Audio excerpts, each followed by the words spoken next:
今天临沂天气怎么样？临沂今天晴转多云，空气质量指数良，全天零下9度至2度。 안녕하세요. 최근에 테슬라 주주분들은 울고 계시고 엔비디아 주주분들은 웃고 있다라는 소식이 들려오고 있습니다. 최근에 테슬라의 주가가 주춤을 하고 있지만 작년에 꽤나 많이 올랐습니다. 그렇지만 훨씬 더 큰 폭으로 오른 것이 바로 엔비디아이고, 그래서 현재 희비는 엇갈리고 있습니다. 사실 여전히 테슬라의 매출이 엔비디아보다 훨씬 더 높은 편인데요. 하지만 엔비디아의 에비타가 테슬라보다 훨씬 더 큰 폭으로 상승을 하면서 이 모든 것에는 데이터 센터 매출 상승이 있었습니다. 그리고 엔비디아의 시가총액은 크게 올라가게 되었는데요. 2021년도 당시 테슬라의 시총이 엔비디아보다 훨씬 더 높았을 때를 본다라면 역시나 로보택시에 대한 기대치가 있었습니다. 일러님께서 FSD가 완성이 된다라고 하셨고, 이 로보택시에 대한 기대치가 주가에 엄청나게 반영이 되면서 시가총액이 굉장히 크게 올랐죠. 하지만 이 부분이 딜레이가 계속 되다 보니까 테슬라의 시가총액은 떨어지게 되었습니다. 그리고 현재 많은 분들께서 테슬라를 팔고 계시는데 그와 반대로 사는 분이 있습니다. 바로 캐시 우드라고 말씀을 드릴 수가 있는데요. 사실 캐시 우드 같은 경우에는 테슬라 샀다가 팔았다 사파를 많이 했기 때문에 싫어하시는 분들도 계십니다. 하지만 테슬라 트레이딩에 있어서만큼은 고수가 캐시 우드가 아닐까라고 보고요. 최근에 연속적으로 테슬라 매수 버튼을 누르는 모습이 포착이 되고 있습니다. 그렇다면 캐시우드는 사고 있고 서학개미 분들은 팔고 계시고, 과연 누구의 선택이 맞을까요? 바라보는 관점에 따라서 달라질 수는 있습니다. 왜냐하면 현재 테슬라 밸류에이션 같은 경우에는 크게 에너지와 전기차로 나눠지는데요. 그 중에서도 에너지 같은 경우에는 비중을 굉장히 작게 보고 있죠. 전기차 매출을 대부분의 가치로 측정을 하고 있고, 여기서 가장 중요한 것이 테슬라 모델 Y 판매 대수가 될 것입니다. 그렇지만 테슬라 불리시 애널리스트 분들께서는 높은 비중을 주는 것이 휴머노이드 로봇이랑 로보택시 쪽에 큰 비중을 두고 있죠. 그래서 이러한 분들께서는 지금도 테슬라는 엄청나게 저평가라고 말씀을 하시는 것이고요. 그와 반대로 테슬라 베어리시 분들께서는 휴머노이드 로봇은 가능성이 없다라고 하셨고, 로보택시에 대한 가능성도 굉장히 낮게 보고 있습니다.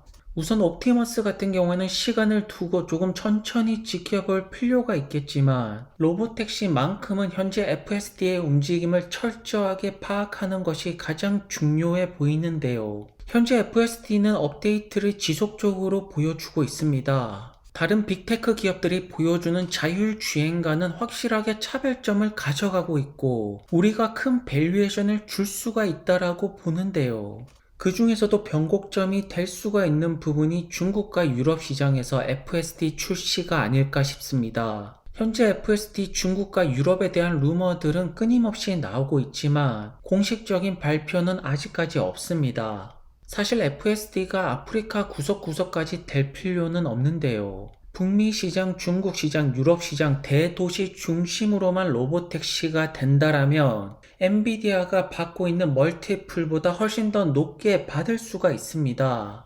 그리고 최근에 테슬라를 사고 있는 알크에서는 FSD에 역시나 주목을 하고 있죠. 버전이 업데이트가 될수록 성능이 나아지고 있다는 것은 확실한 사실이 아닙니까? 그래서 테슬라 장기 투자를 보시는 분들은 앞으로 테슬라 차량 스크린에서 어떤 것들이 가능해질까, 이 부분을 집중해서 보셔야 될 것인데요. 그렇지만 많은 분들이 관심을 가지시는 것은 역시나 단기적인 움직임이죠. 그리고 단기적인 퍼포먼스는 전기차에 의해서 결정이 됩니다. 우선 모델3 새 버전이 북미 시장에 출시가 되면서 테슬라뿐만 아니라 모든 전기차 시장을 살릴 수 있을까가 중요합니다. 사실 현재 테슬라가 잘 되지 않으면 모든 전기차 스타트업들은 사라지게 되어 있습니다. 테슬라 때문에 밸류에이션을 받고 있는 것이죠.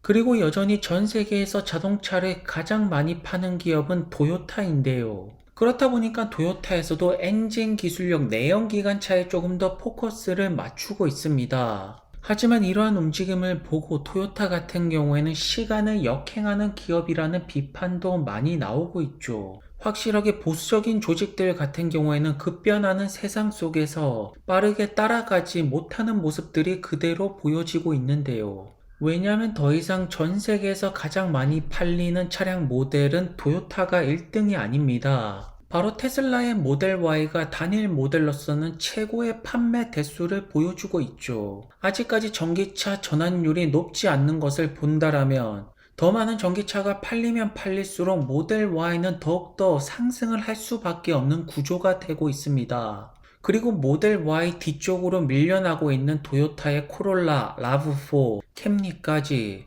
2등에서 4등 자리를 차지하고 있네요. 그리고 테슬라가 사이버 트럭을 출시하면서 북미 시장에서 픽업 트럭이 현재 굉장히 핫하죠. 기존의 전기 픽업 트럭 포드를 비롯해서 리비안도 있고요. 사실상 허머 같은 경우에는 이미 졌다라고 볼 수가 있습니다. 그래서 올해 같은 경우에는 전기차 부분에 있어서 모델 3 Y보다는 사이버 트럭이 굉장히 중요한 역할을 하지 않을까요?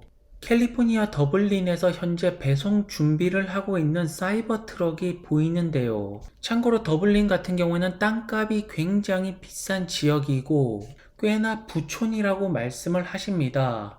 우선 현재 사이버 트럭 같은 경우에는 굉장히 고가의 차량이기 때문에 부촌을 중심으로 먼저 딜리버리가 되는 것이 아닐까라고 보여지는데요.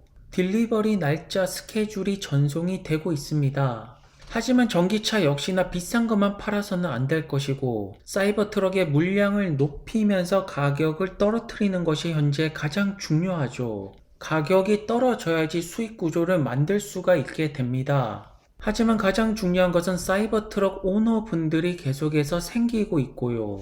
특히나 젊은 분들을 대상으로 정말로 인기가 많습니다. 보통 픽업 트럭 하면 30, 40대 남성분들에게 인기가 많은 차종인데 젊은 분들이 굉장히 큰 관심을 보여주고 있고요. 도심지에서 사이버 트럭 충분히 SUV 수요도 끌어올 수가 있다라고 보여집니다. 한편 사이버 트럭 중국 출시 루머에 관해서는 일런형이 대답을 하셨는데요. 사이버 트럭이 합법적으로 중국 시장에 진출을 하기에는 어려움이 많다라고 하죠. 아마도 디스플레이 전시용으로 보내질 것 같은데요. 이러한 점을 본다라면 중국을 비롯한 아시아 시장, 유럽 시장의 사이버 트럭을 보기는 굉장히 어렵지 않을까요? 어쨌든 사이버 트럭의 목표는 북미 시장인 것 같습니다. 그리고 비아디 테슬라 전기차 판매를 걱정할 이유는 전혀 없죠. 왜냐하면 테슬라 같은 경우에는 수익성을 많이 낼 수 있는 모델 Y이지만 비아디 같은 경우에는 소형차 수익성이 적은 차량을 많이 팔면서 판매 대수를 높이고 있는 수익 구조가 굉장히 약한 시스템입니다. 그리고 유럽에서 가장 중요한 독일 시장에서 가장 많이 팔리는 전기차는 역시나 모델 Y라고 볼 수가 있죠. 그렇기 때문에 테슬라의 브랜드 가치가 올라갈 수밖에 없는 것인데요. 사실상 자동차 기업의 브랜드 가치는 독일에서 결정이 난다라고 볼 수가 있습니다. 즉 독일에서 먹히지 않으면 브랜드 가치는 높아질 수가 없는데요. 이러한 이유로 테슬라 모델 Y 같은 경우에는 벤츠, 아우디, BMW와 같은 고가의 차량이랑도 경쟁을 할 수가 있고 현대, 폭스바겐, 토요타, 비아디 등 중저가 브랜드랑도 경쟁을 할 수가 있는 현존 지구에 존재하는 최고의 전기차가 바로 모델 Y입니다. 그렇기 때문에 앞으로 테슬라의 잉여 현금 흐름 창출은 더욱더 좋아질 것이고 여기서 소프트웨어 매출만 조금만 더해진다라면 시장 예상치를 완전히 박살을 낼 수가 있을 것입니다. 테슬라가 전기차 시대를 열면서 엑슨모빌 시가총액은 넘겨버렸죠.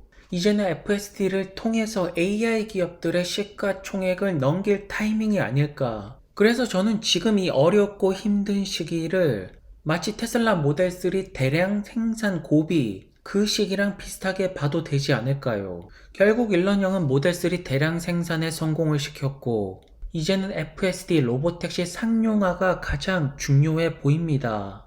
한편 테슬라가 되었던 볼보가 되었던 홍해 사태로 인해서 생산이 중단된다라고 하는데요. 약 2주가량 생산이 중단될 것 같은데 사실 이것은 테슬라 잘못이 아니죠. 매크로에 의한 것이기 때문에 그냥 어쩔 수가 없습니다. 그리고 최근에 테슬라 중국 같은 경우에는 모델 3Y 가격 인하가 되었는데요. 미국이랑 유럽 시장에서 가격 인하를 시킬 이유는 없어 보이지만 중국만큼은 가격 경쟁이 계속 이어지지 않을까요? 그리고 최종적으로 비아디의 물량을 눌려 버리려면 25,000달러 전기차는 필요해 보입니다. 그리고 폭스바겐 그룹에서 작년 전기차 판매 총 성적표를 공개하였습니다. 보시는 것처럼 유럽 시장에서 판매 대수가 가장 높고 그 다음에 중국이죠. 그리고 미국이 가장 낮은데요. 작년에 전기차 판매량이 총 77만 대인데 미국 시장은 7만 1000대 밖에 되지 않습니다.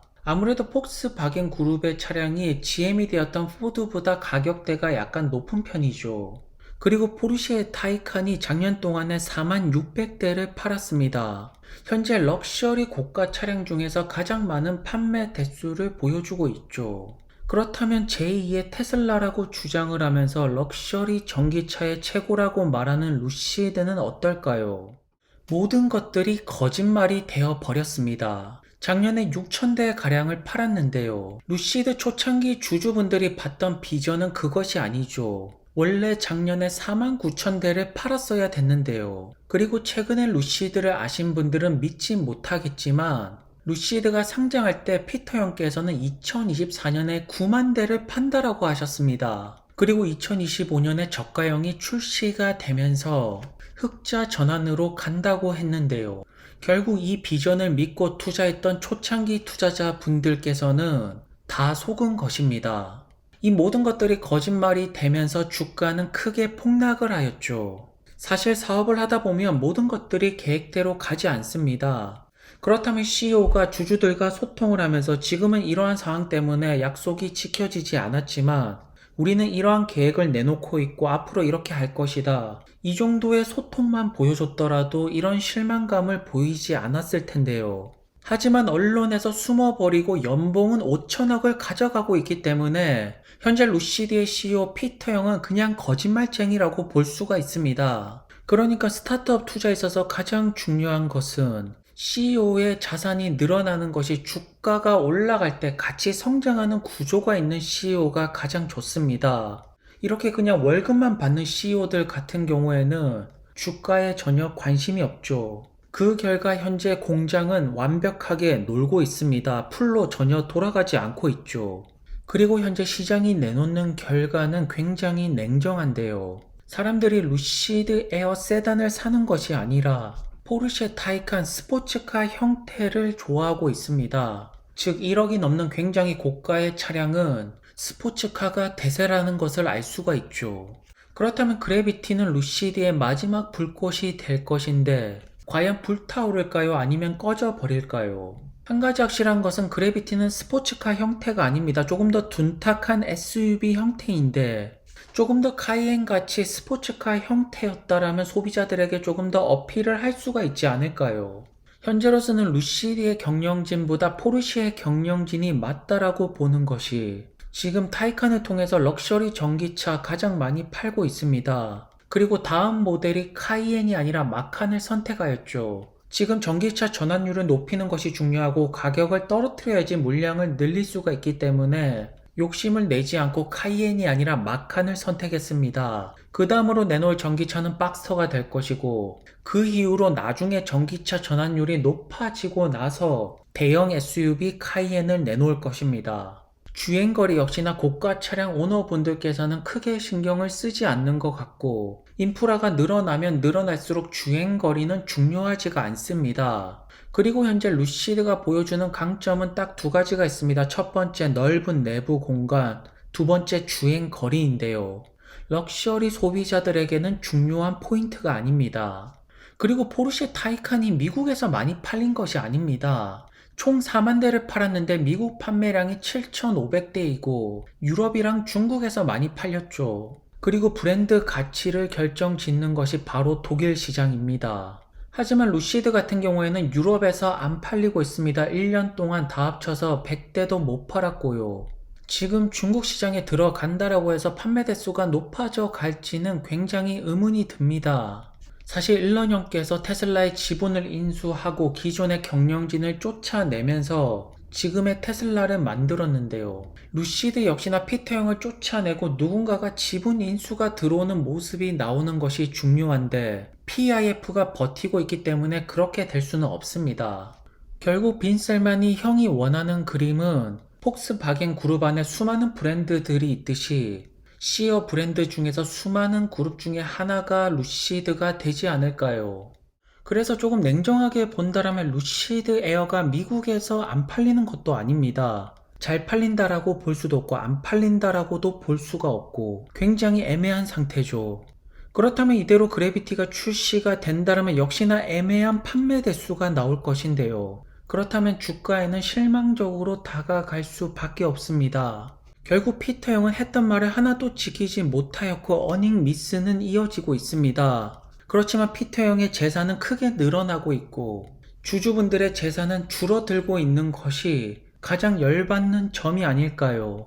그리고 그래비티 쇼케이스 때 8만 달러 미만이라고 홍보를 하였는데요. 올해 말에 첫 번째 출시가 되는 모델은 드림 에디션입니다. 굉장히 고가의 차량이고요. 8만 달러 미만까지 떨어뜨리려면 시간이 많이 걸릴 거라는 점이죠. 그래서 루시드 에어의 판매가 올라가지 않는 한 뚜렷한 해답은 없어 보이고 마지막 불꽃은 사그라들 가능성이 높아져 보입니다. 오늘도 좋은 하루 되시고요. 행복하시기를 바라겠고요. 그럼 감사합니다.